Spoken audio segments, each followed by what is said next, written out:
Vamos então começar o 12º capítulo, pneumatografia ou escrita direta e pneumatofonia.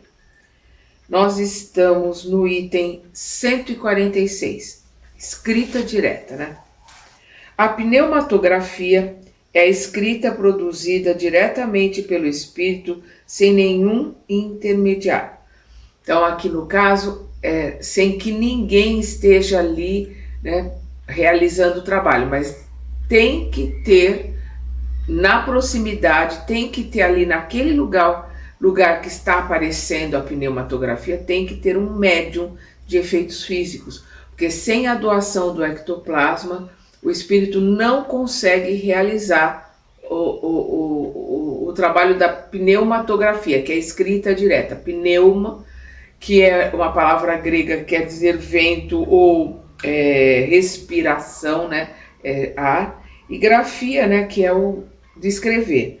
Então, pneumatografia é a escrita produzida diretamente pelos espíritos, sem que ninguém esteja ali, né, como na psicografia, que está usando a mão do médium, alguma coisa assim. A escrita pura e simplesmente aparece, mas precisa sim ter por perto um médium de efeitos físicos. Difere da psicografia no fato de que esta é a transmissão do pensamento do espírito por meio da escrita através da mão do médium. A psicografia é através da mão do médium, que o espírito ali usa como se fosse uma luva, né, que ele vai e usa a mão do médium para poder escrever. O fenômeno da escrita direta, sem contradita, quer dizer, incontestavelmente, é um dos mais extraordinários do espiritismo, mas, por anormal que parecesse no começo, é hoje um fato averiguado e incontestável. Aqui, né, na metade do século XIX, aconteceram muitas escritas diretas, mas é extremamente raro.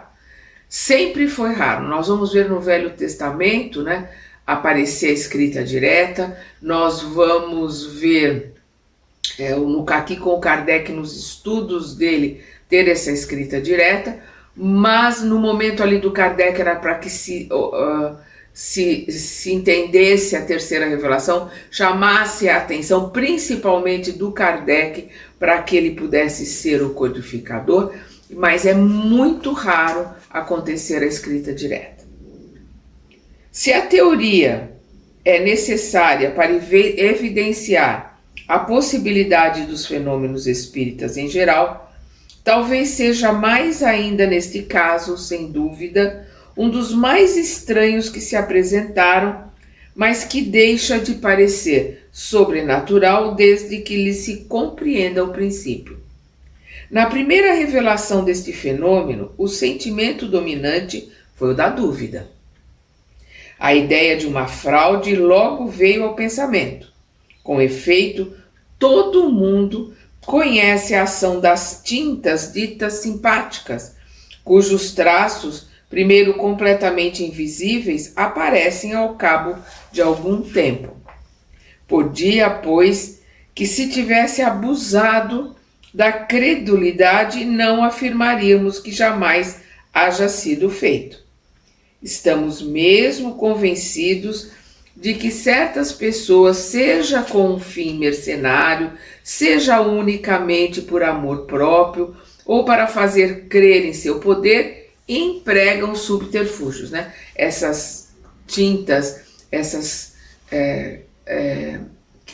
tintas já existiam na época do Kardec, né, que não aparecem, e com algum, né, ou com fumaça, ou com esquentando, ou com água, alguma coisa, aí ou depois de algum tempo a escrita aparece. Já existia esse tipo de tinta na época do Kardec, e ele está dizendo aqui que não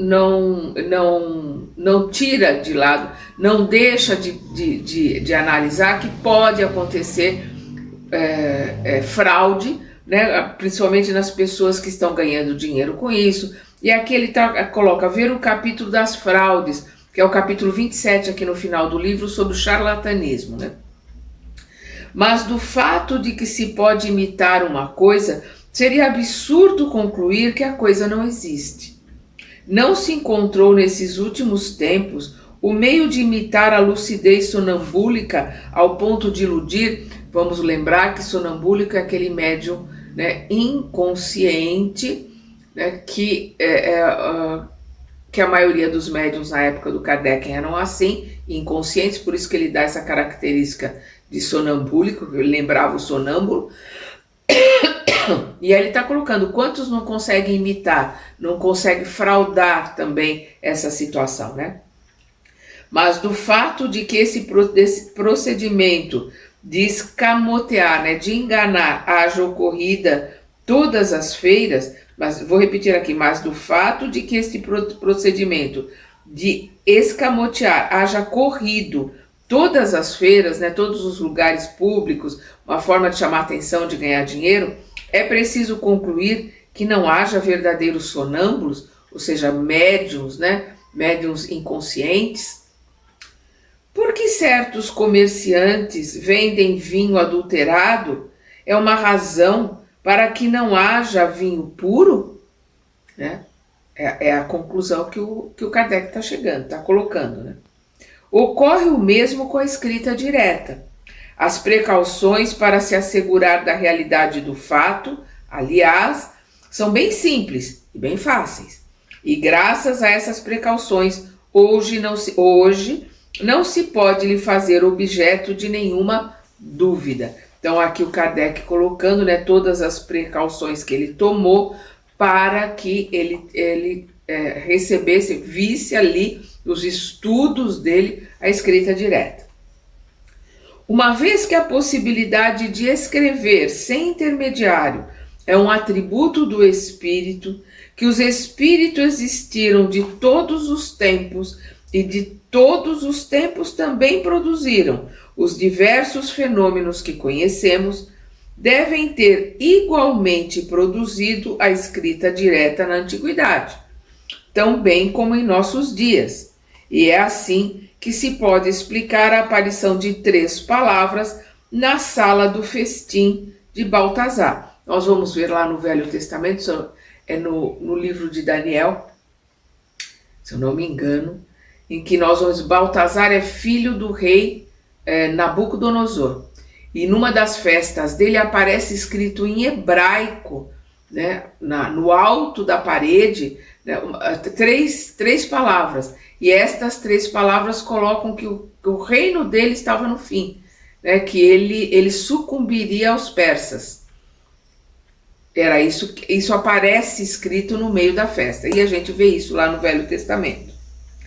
A Idade Média, tão fecunda de prodígios ocultos, mas que foram abafados sob as fogueiras, deve ter conhecido também a escrita direta, e talvez encontrasse na teoria das modificações que os espíritos podem operar na matéria e que desenvolvemos no capítulo 8, vamos lembrar, o capítulo 8 é o laboratório do mundo invisível, o princípio da crença na transmutação dos metais, né? O que levou a crença, né, da transmutação dos metais é exatamente essa colocação dos espíritos poderem, né, modificar as coisas e materializar as coisas, que é o que a gente vê no laboratório do mundo invisível, que é o capítulo 8. Quaisquer que tenham sido os resultados obtidos em diversas épocas, não foi senão depois da vulgarização das manifestações espíritas que se tomou a sério a questão da escrita direta. O primeiro que parece a ter feito conhecer em Paris nestes últimos anos foi o barão de Gutenstup, não sei se é assim que se pronuncia o nome dele, que publicou a esse respeito uma obra muito interessante, contendo um grande número de facsímiles, né, de reproduções das escritas que obteve, das escritas diretas que ele obteve. E aqui o Kardec coloca uma nota, né, que o livro que ele escreve é A Realidade dos Espíritos e suas manifestações, demonstrada pelo fenômeno da escrita direta, pelo senhor barão de Guldenstub, e aqui ele coloca inclusive o preço, né, do livro, que custa 8 francos, e pode ser encontrado na rua na rua Richelieu, né? E encontra-se também em Lendoin. Ele aí diz aonde as pessoas poderiam comprar esse livro do barão de Guldenstub, A Realidade dos Espíritos e Suas Manifestações, onde ele coloca as reproduções dessas escritas diretas que ele obteve. O fenômeno já era conhecido na América desde algum tempo. A posição social do senhor de Guldenstub, sua independência, a consideração da qual ele desfrutava no mundo mais elevado, descartam incontestavelmente toda a suspeição de fraude, voluntária, porque não pode ter sido movido por nenhum motivo de interesse. Poder-se-ia, quando muito, crer que ele mesmo era joguete de uma ilusão, mas a isso um fato responde peremptoriamente, definitivamente. É a obtenção do mesmo fenômeno por outras pessoas que se cercaram de todas as precauções necessárias para evitar toda a fraude e toda a causa de erro. Então, não só ele, o barão, como Kardec, como outras pessoas, conseguiram obter no papel ali limpo, escritas diretas, aparecer escritas ali no papel. A escrita direta se obtém, como em geral a maioria das manifestações espíritas não espontâneas, pelo recolhimento, a prece e a evocação. Frequentemente têm sido obtidas nas igrejas, nos túmulos, ao pé de estátuas ou de imagens dos personagens que se chamam, que se evocam normalmente. Mas é evidente que o lugar não tem outra influência, senão a de provocar um maior recolhimento e uma maior concentração do pensamento, porque está provado que se obtém igualmente sem esses acessórios, e nos lugares mais vulgares, mais comuns, sobre um simples móvel doméstico, que se encontram as qualidades morais desejadas e se desfruta da faculdade medianímica necessária. Se tem um médium de efeitos físicos para que isso possa acontecer, e que tem as qualidades para poder receber esse tipo de comunicação. Então se coloca para aqueles que estão vendo esse vídeo e que não são estudantes da doutrina, são pessoas que quem estuda a doutrina, quem já leu o livro dos Espíritos, quem já tem conhecimento, jamais vai fazer uma evocação por brincadeira ou qualquer coisa desse tipo. Então a pessoa que esteja vendo que acha que vai poder fazer uma evocação, que vai poder chamar espíritos para fazer escrita direta, ou mexer mesa, ou fazer isso ou aquilo, tem em mente que vai chamar sim os espíritos zombeteiros ou espíritos mais espíritos instigantes, e pode se submeter, pode acontecer de ter problemas não só na sua casa, como se submeter a uma obsessão, porque está abrindo as portas da sua casa para espíritos zombeteiros, ou para espíritos menos dignos, dependendo do condomínio que tenha, com a sintonia que tenha, dos obsessores que tenha, pode ficar à mercê desses obsessores e sofrer realmente uma obsessão mais forte. Então não se aconselha ninguém fazer esse tipo de colocação. Kardec fazia porque estava estudando, é um espírito de moral ilibada, trabalhava com espírito, com pessoas, com encarnados também de cultura de alto nível, pessoas honradas, e principalmente não eram curiosos, porque os curiosos afins atraem afins, curiosos iriam atrair curiosos, espíritos menos responsáveis. Eles eram espíritos que estavam, espíritos encarnados, eram encarnados que estavam ali cientificamente estudando uma situação, querendo esclarecer, querendo trazer à luz os fenômenos que estavam acontecendo. E os espíritos sérios estavam ali para ajudar na pesquisa e no trabalho que eles estavam fazendo. No princípio, pretendia-se que bastava colocar um lápis com o papel, o fato então podia até certo ponto se explicar. Então, no princípio, bastava colocar o lápis com o papel. E aí é fácil de explicar. Então, da mesma forma que a materialização, né, que acontece em outros fenômenos, o espírito pegava o lápis e escrevia. A tinta que estava ali no papel era uma tinta de uma caneta que estava ali sobre a mesa. O que acontecia ali de diferente, né, é ninguém está pegando na caneta, a caneta escrever sozinha. Sabia-se que os espíritos operam o movimento e o deslocamento dos objetos, que eles os agarram e os lançam algumas vezes através do espaço. Poderiam, pois, muito bem agarrar o lápis e dele se servirem para traçarem os caracteres, né, para escreverem, né, colocarem as letras, uma vez que não lhes dão impulso por intermédio da mão de um médium, de uma prancheta, etc. Poderiam igualmente fazê-lo de um modo direto. Mas não se tardou a reconhecer que a presença do lápis não era necessária e que bastava um simples pedaço de papel, dobrado ou não, sobre o qual se encontram depois de alguns minutos os caracteres traçados, né, as letras, né, as palavras escritas. Aqui o fenômeno muda completamente de feição e nos coloca em uma outra ordem de coisas inteiramente nova. Os caracteres foram traçados com uma substância qualquer do momento em que não se forneceu essa substância ao espírito, ele a fez. Ele mesmo a compôs. De onde as tirou? Aí estava o problema. Da onde vem a tinta? Né? Da onde vem a tinta que aparece ali no papel? Querendo se reportar às explicações dadas no capítulo 8, números 127 e 128, vamos lembrar, Laboratório do Mundo Invisível, trabalhando ali, né, com a materialização através do fluido cósmico, né, a materialização, o aparecimento das coisas, é isso que ele está colocando aqui. Então, querendo se reportar às explicações dadas no capítulo 8, números 127 e 128, aí se encontrará a teoria completa deste fenômeno.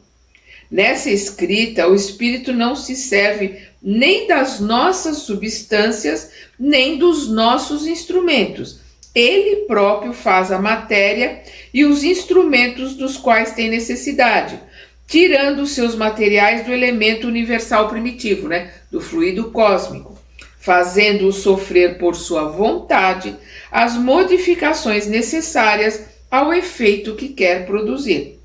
Pode, pois, muito bem fabricar lápis vermelho, tinta de impressão ou tinta comum, assim como lápis preto, até mesmo caracteres tipográficos, bastante resistentes para dar um realce à impressão, como já vimos exemplo.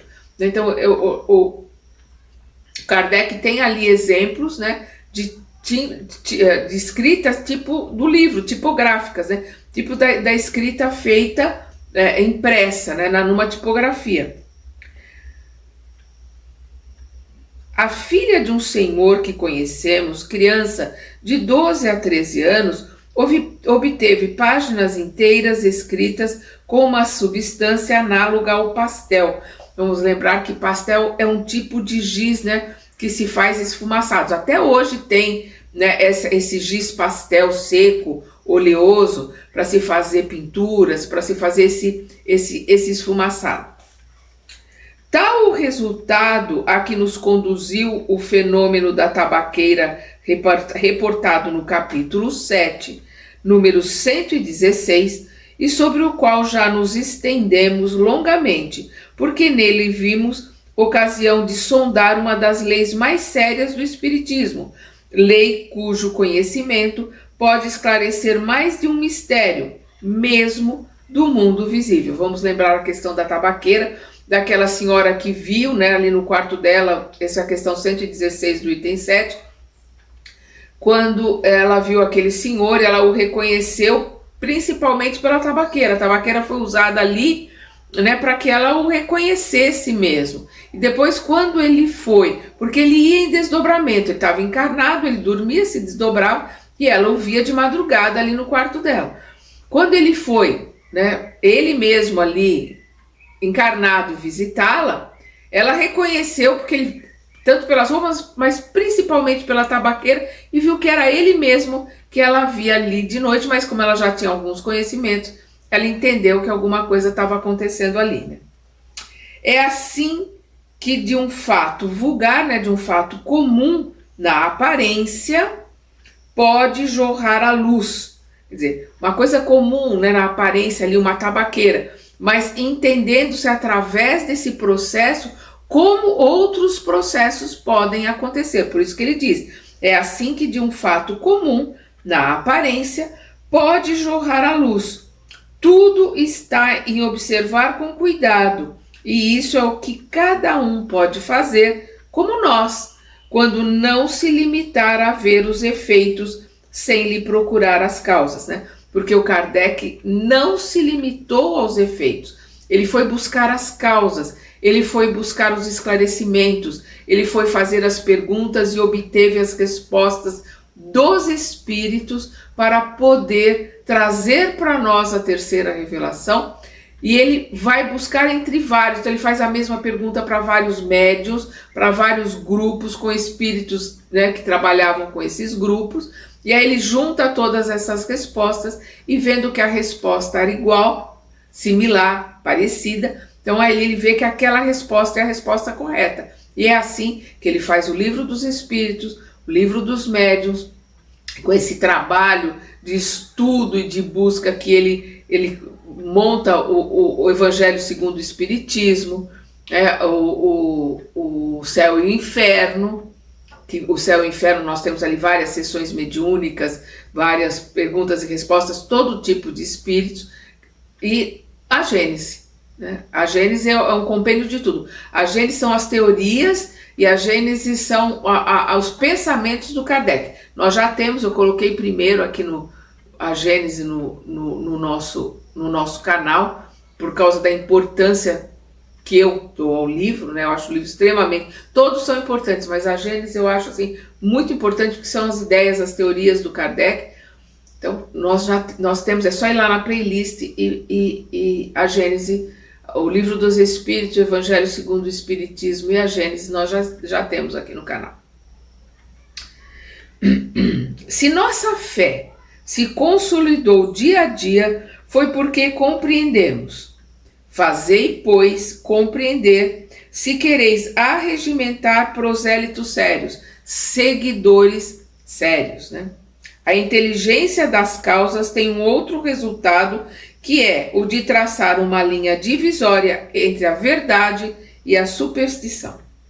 Se encararmos a escrita direta do ponto de vista das vantagens que pode oferecer, diremos que, até o presente, sua principal utilidade foi a constatação material de um fato sério, a intervenção de uma potência oculta, que encontrou nela, né, na escrita direta, um novo meio de se manifestar.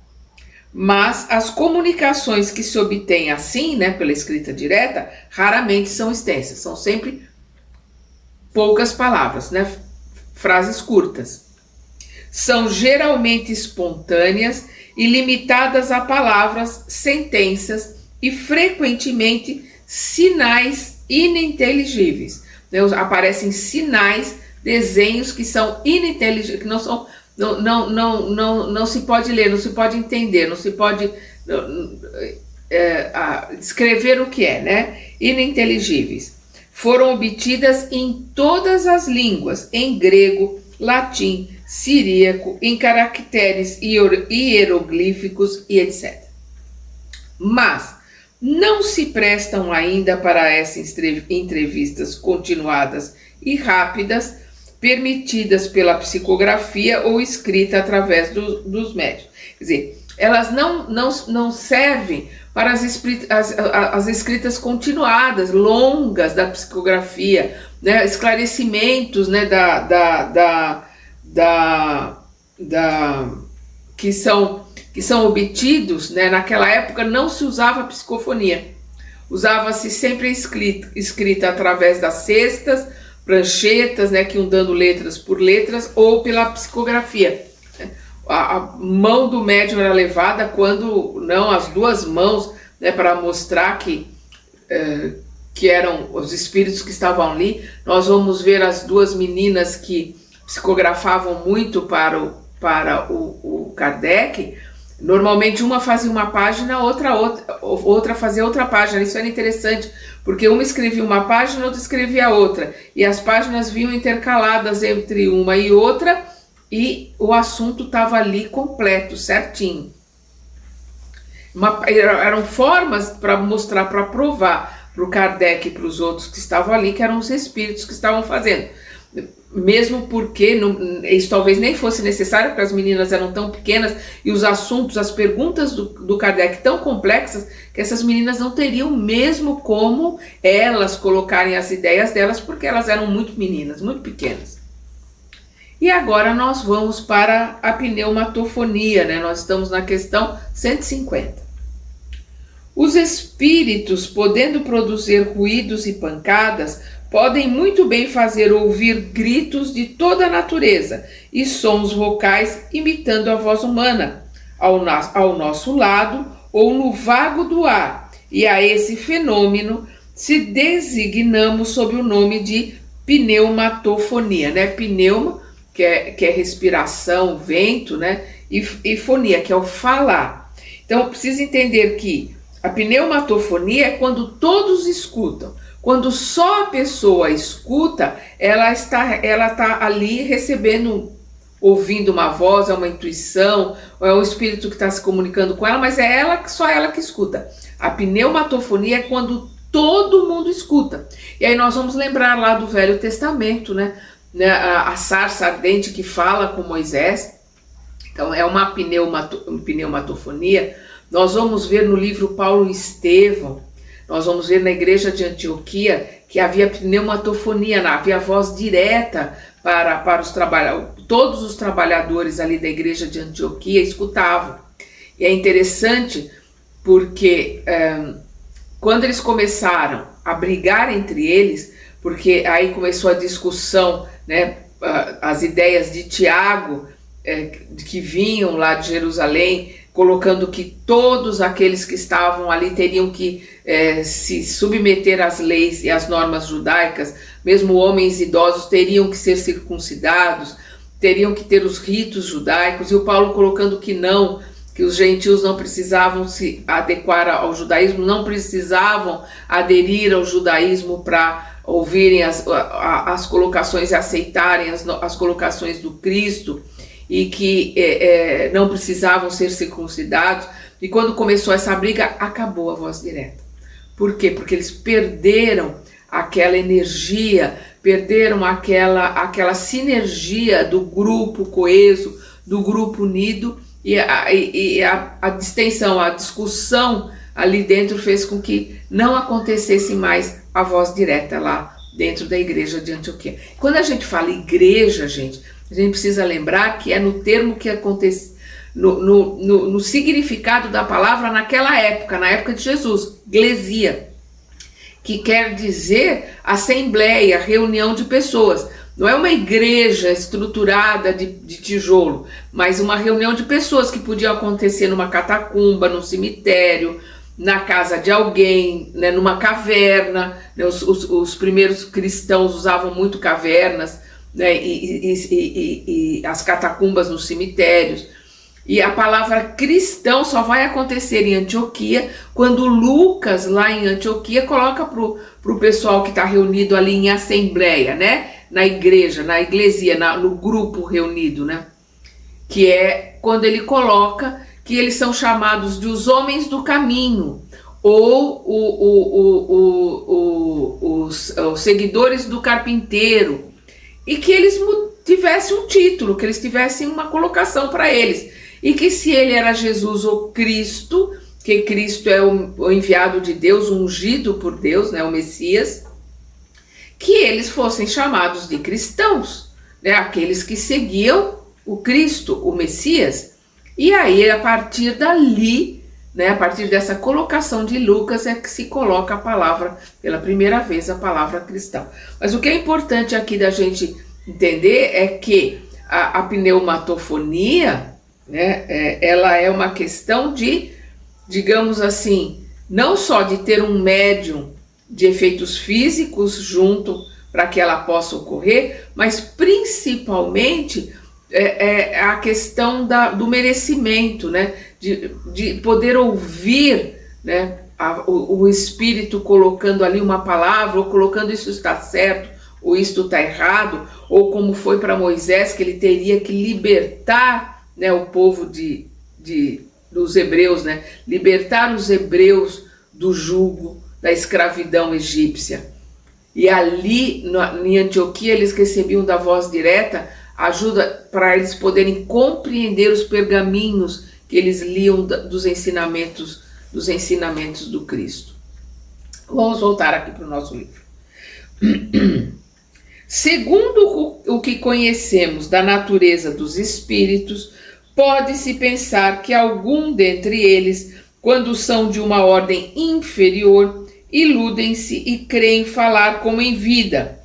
Então nós vamos ver que os espíritos inferiores, eles, crendo ainda que podem falar como em vida, eles podem até realizar o fenômeno da voz direta, tendo por perto o médium de efeito físico. O médium saiba ou não que é médium, saiba ou não que ele pode realizar esses efeitos físicos, e o espírito, na sua dificuldade, ele vai fazer barulho, ele vai gritar, ele vai realizar sons.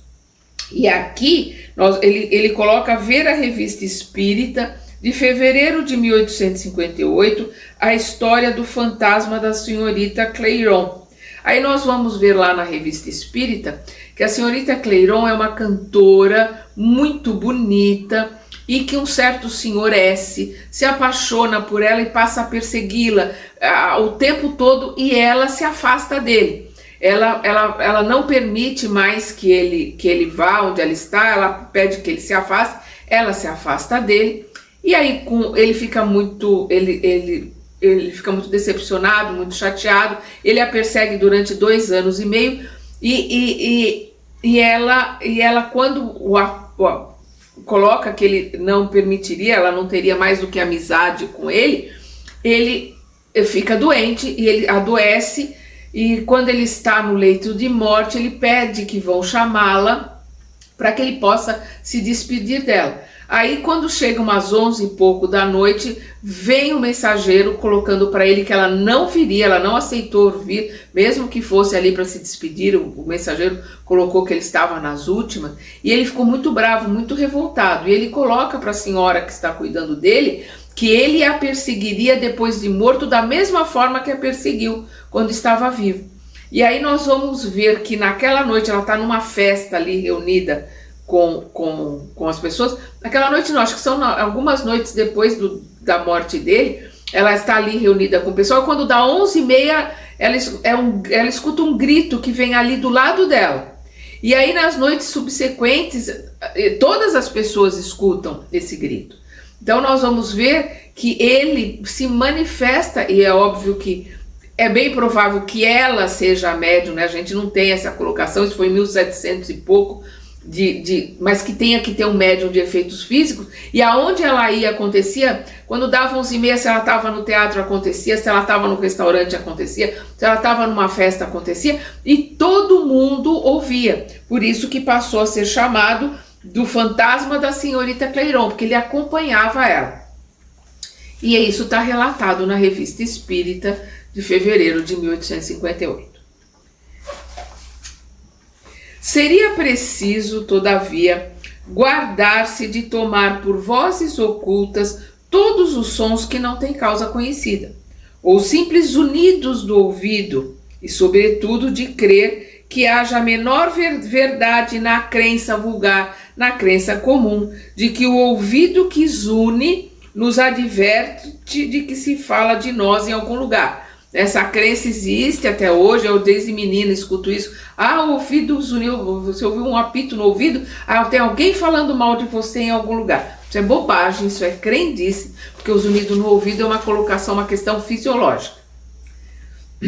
Esses zunidos, cuja causa é puramente fisiológica, não têm, aliás, nenhum sentido, ao passo que os sons